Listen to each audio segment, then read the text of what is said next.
প্রধানমন্ত্রী তারেক রহমান সত্যি বড় ধরনের ঝুঁকি নিয়ে তারপর চীন সফরে যাচ্ছেন এবং বাংলাদেশে নিযুক্ত মার্কিন রাষ্ট্রদূত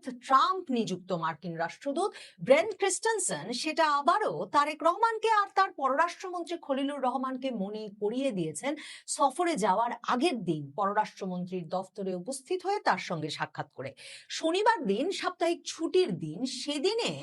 ব্রেন ক্রিস্টেনসন বাংলাদেশের পররাষ্ট্রমন্ত্রী খলিলুর রহমানকে এক রকমের তলব করিয়ে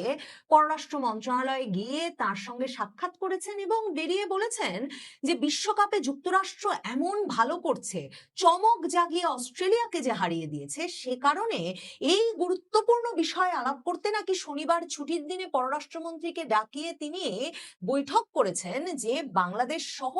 সকলের উচিত হবে এখন থেকে যুক্তরাষ্ট্রকেই সমর্থন করা। কারণ তিনি বলেছেন যুক্তরাষ্ট্রকে সমর্থন করলে পস্তাতে হবে না। পরিষ্কার বার্তা, যুক্তরাষ্ট্রের সাথে না থাকলে, যুক্তরাষ্ট্রকে সমর্থন না করলে পস্তাতে হবে। মনে করে দেখেন, ব্রেন ক্রিস্টেনসনকে আমরা প্রথম চিনেছিলাম 2025-এর অক্টোবরে, যখন প্রেসিডেন্ট ট্রাম্পের মনোনয়ন পেয়ে তিনি বাংলাদেশে রাষ্ট্রদূত নিযুক্ত হবার জন্য মার্কিন সেনেটের মুখোমুখি হয়েছিলেন এবং মার্কিন সেনেটের মুখোমুখি হয়ে তিনি এ কথাটাই তখন একজন সেনেটরের প্রশ্নের জবাবে বলেছিলেন যে বাংলাদেশে আসলে তিনি বাংলাদেশের সামরিক এবং বেসামরিক কর্তৃপক্ষকে চীনের সঙ্গে অতিরিক্ত ঘনিষ্ঠতার যে ঝুঁকি, সেই ঝুঁকি বোঝাবেন। তার মানে একেবারে স্পষ্ট অ্যাসাইনমেন্ট নিয়ে হাজির হয়েছিলেন মার্কিন এই রাষ্ট্রদূত বাংলাদেশে। মার্কিন যুক্তরাষ্ট্রের একেবারে সরাসরি অংশগ্রহণে, মদতে, পরিকল্পনায় শেখ হাসিনা সরকারের পতন যে ঘটানো হয় 2024-এর জুলাই আগস্টে, সেটা এখন মার্কিন যুক্তরাষ্ট্রের বিভিন্ন শীর্ষস্থানীয় বিশ্লেষক থেকে শুরু করে সাংবাদিক, প্রতিবেদক, তারা নানাভাবে বলছেন। এবং সেই সূত্রটি মাথায় রাখলে মনে করে দেখেন যে শেখ হাসিনার সঙ্গে মার্কিন যুক্তরাষ্ট্রের যে দূরত্ব, তাতে শেখ হাসিনার একটা স্পষ্ট অবস্থান ছিল বরাবর মার্কিন যুক্তরাষ্ট্রের এক রকমের বাংলাদেশে অতিরিক্ত খবরদারি ঠেকিয়ে রাখতে, যে তিনি ভারত, চীন, রাশিয়া এসব দেশের সঙ্গে অতিরিক্ত বন্ধুত্ব করেছেন, তাদেরকে বিভিন্ন উন্নয়ন কাজ এক রকমের ভাগাভাগি করে দিয়েছেন শেখ হাসিনা। এমনকি তার সর্বশেষ সংবাদ সম্মেলনেও এই কথাটা উল্লেখ করেছিলেন যে সকলকেই তিনি কাজ ভাগাভাগি করে দিয়েছেন, কাজেই তিনি মার্কিন বিরোধী একটা অক্ষ তৈরি করেছিলেন। কাজেই কূটনীতিতে সবার সঙ্গে বন্ধুত্ব ঠিক আছে, কিন্তু একই সঙ্গে মার্কিন যুক্তরাষ্ট্রের সঙ্গে অতিরিক্ত বন্ধুত্ব মানে সব দিয়ে ফেলে, সুই থেকে বোয়িং বিমান তাদের কাছ থেকে কিনবো বলে ক্ষমতায় আসার পথ তৈরি করে ক্ষমতায় এসে এরপর চীনে ছুটে গিয়ে চীনের সঙ্গে অতিরিক্ত মাখামাখি করে তারেক রহমান নিরাপদ থাকবেন, সেটা যে কোনোভাবে সম্ভব নয়। ব্রেন ক্রিস্টেনসন সে কথাটাই তাদের নিযুক্ত পররাষ্ট্রমন্ত্রী মানে মার্কিন যুক্তরাষ্ট্রের সরাসরি তদবিরে যেই ব্যক্তিটি ইউনূস আমল থেকে নির্বাচিত তারেক রহমান সরকারের পররাষ্ট্রমন্ত্রিত্বের পদ পেয়েছেন, সেই খলিলুর রহমানকে গিয়ে মনে করিয়ে দিয়েছেন এবং সংবাদ মাধ্যমের সামনে একেবারে হালকা চালে বলেছেন যে ফুটবলে সমর্থন আদায় করতে নাকি বাংলাদেশের পররাষ্ট্রমন্ত্রীর সঙ্গে তিনি বৈঠক করেছেন। মানে কিভাবে স্পষ্ট ইঙ্গিত দিয়ে চীনের সঙ্গে বন্ধুত্ব করলে পস্তাতে হবে এটা বোঝাতে চাইছেন মার্কিন রাষ্ট্রদূত, সেটা সকল সংবাদ মাধ্যমে বাংলাদেশের বুঝতে পেরেছে। কাজেই প্রত্যেকেই এই কথাটা উল্লেখ করেছেন যে সাপ্তাহিক ছুটির দিনের বৈঠক থেকে বেরিয়ে কিনা রাষ্ট্রদূত বললেন তারা যুক্তরাষ্ট্রের ওপর বাজি ধরলে যে পস্তাতে হবে না এবং বিশ্বকাপে যে পরপর 2 খেলায় মার্কিন যুক্তরাষ্ট্র জিতে গেছে, এই নিয়ে নাকি আলাপ করতে পররাষ্ট্রমন্ত্রীর কাছে এসেছিলেন। দেখেন, এই একই কথা ব্রেন ক্রিস্টেনসন শুধু যে সেনেটে বসে 2025-এর অক্টোবরে তার মনোনয়ন নিশ্চিত করার জন্য বলেছিলেন তাই না, 2026-এর জানুয়ারিতে এসে রাষ্ট্রদূত হিসেবে দায়িত্ব নেওয়ার পর সংবাদ মাধ্যমের কর্মীদের সঙ্গে, সাংবাদিকদের সঙ্গে যখন তিনি প্রথম সাক্ষাৎ করলেন, তখনও তিনি সরাসরি বললেন 21শে জানুয়ারি 2026 যে কিছু ক্ষেত্রে চীনের সঙ্গে যুক্ততার ঝুঁকি স্পষ্টভাবে তুলে ধরতেই তিনি বাংলাদেশে এসেছেন। এবং তখন তিনি সাংবাদিকদের সামনে কোনো রাগঢাক না করেই বললেন যে নিরাপত্তা সংক্রান্ত বিষয়গুলো তার বিশেষ আগ্রহের ক্ষেত্র, সেখানে চীনের সঙ্গে মাখামাখির বিষয়টা যুক্তরাষ্ট্র পছন্দ করে না। এবং তিনি তখন বললেন যে যুক্তরাষ্ট্র প্রতি বছর বাংলাদেশের সেনাবাহিনীকে পেশাদার করে গড়ে তুলতে অন্তত $15 লক্ষ খরচ করে, কাজেই বাংলাদেশের সামরিক কর্তৃপক্ষ এবং বেসামরিক কর্তৃপক্ষ অন্তর্বর্তী সরকার এবং যে সরকার নির্বাচিত হতে যাচ্ছে প্রত্যেককেই মনে রাখতে হবে যে মার্কিন যুক্তরাষ্ট্র যে চীনের সঙ্গে ঘনিষ্ঠতা পছন্দ করে না, সে চীনের সঙ্গে ঘনিষ্ঠতা বাড়ালে তাতে ঝুঁকি আছে, রিস্ক আছে। এবং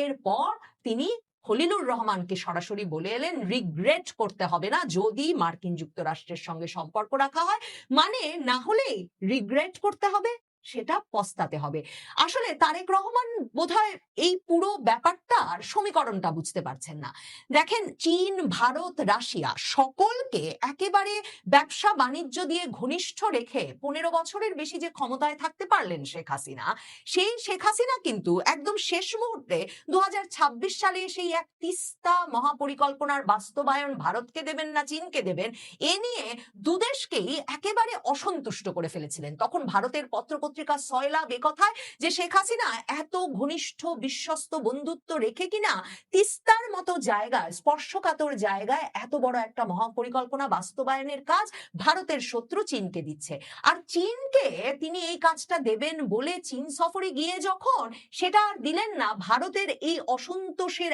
আঁচ পেয়ে বা সেটা এক রকমের বুঝতে পেরে শেষ মুহূর্তের সিদ্ধান্তে তখন শেখ হাসিনার ওই সভা থেকে সর্বশেষ 2024 আগস্টে ক্ষমতাচ্যুত হওয়ার আগে জুলাইয়ে তিনি যখন চীন সফরে গেলেন, তখন তার সঙ্গে দ্বিপাক্ষিক বৈঠক থেকে এক রকমের ক্ষুব্ধ হয়ে উঠে গিয়েছিলেন চীনের প্রেসিডেন্ট শি জিনপিং। এখন তারেক রহমান শেষ পর্যন্ত চীন সফরে যে যাচ্ছেন, চীন যে এই নিয়ে অনাগ্রহী, চীন যে এই নিয়ে কোনো উচ্ছ্বাস দেখাচ্ছে না, চীনা রাষ্ট্রদূত ঢাকায় বারবার এই নিয়ে যে কোনো কথা বলছেন না, কিংবা চীনের তরফে এ বিষয়ে যে কোনো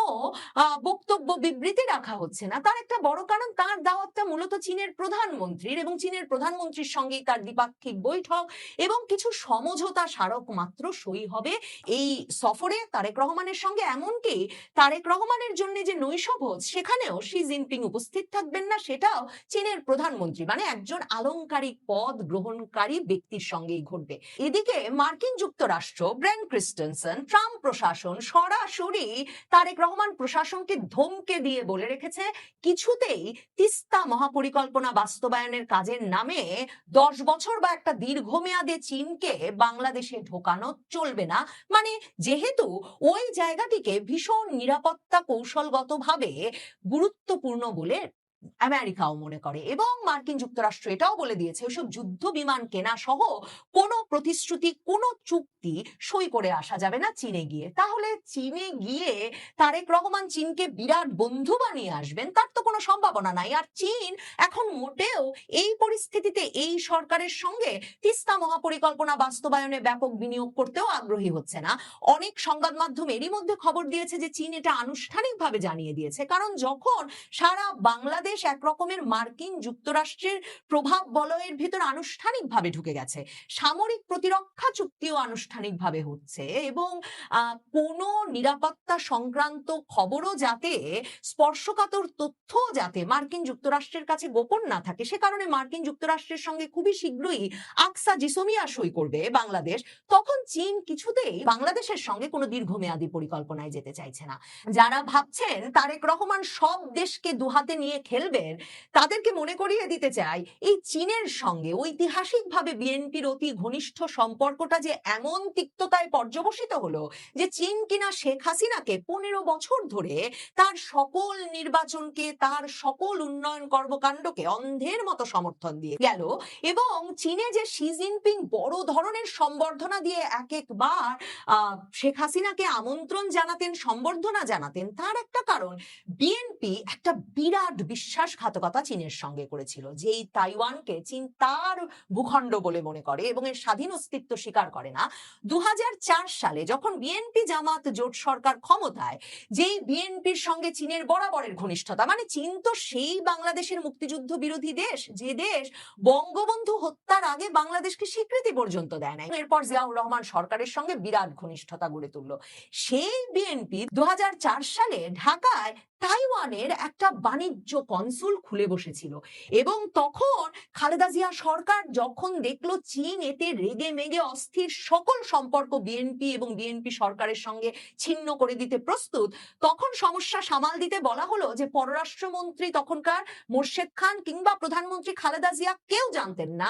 একা সিদ্ধান্ত নিয়ে তখনকার বাণিজ্য মন্ত্রী আমির খসরু মাহমুদ চৌধুরী নাকি এই তাইওয়ানের কনসুল খুলে বসেছিলেন ঢাকায়। এরপর বিএনপি সরকার সে সময় বাণিজ্য মন্ত্রীর পদ থেকে আমির খসরু মাহমুদকে সরিয়ে দেয় বটে, কিন্তু